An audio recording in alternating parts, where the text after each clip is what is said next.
Assalamualaikum warahmatullahi wabarakatuh. Perkenalkan, nama saya Nurul Husna, saya dari Prodi Pendidikan Komputer kelas A3.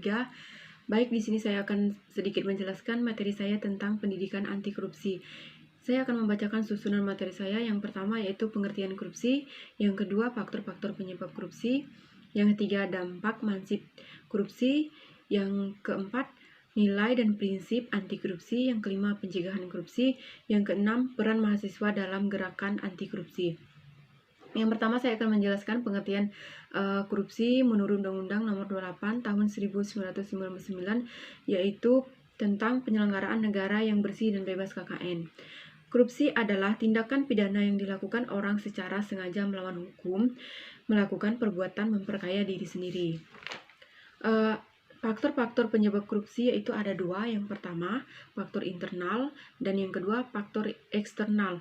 Baik, saya akan menjelaskan yang pertama, faktor internal, yaitu faktor yang menyebabkan korupsi yang datang dari diri sendiri atau dari pribadi kita, yaitu seperti sikap tamak yang tidak pernah merasa puas dengan penghasilannya, dan gaya hidup yang konsumtif. Yang kedua, faktor eksternal. Faktor eksternal ini merupakan faktor penyebab dari luar, seperti faktor politik, faktor hukum, faktor ekonomi, dan faktor organisasi. Dampak mansib korupsi. Yang pertama, dampak ekonomi. Yang kedua, dampak sosial dan kemiskinan. Yang ketiga, dampak birokrasi pemerintah. Yang keempat, dampak politik dan demokrasi. Yang kelima, dampak terhadap penegakan hukum. Yang keenam, dampak terhadap hakim. Yang ketujuh, dampak kerusakan lingkungan. Nilai dan prinsip anti korupsi. Yang pertama, nilai kejujuran. Nilai kejujuran ini dapat didefinisikan dengan lurus hati, tidak berbohong, dan tidak melakukan curang.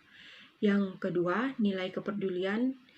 Yang ketiga, nilai kemandirian, yaitu dapat didefinisikan tidak bertergantungan dengan orang lain. Yang keempat, nilai kedisiplinan. Nilai kedisiplinan ini dapat didefinisikan dengan patuhnya terhadap peraturan atau hukum.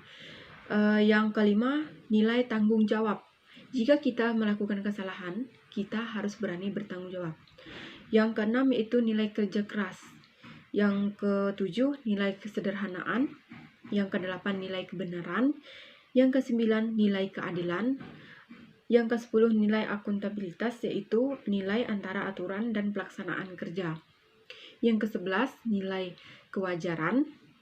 Yang ke-12, nilai kebijakan. Dan yang ke-12 adalah nilai kontrol bijaksana.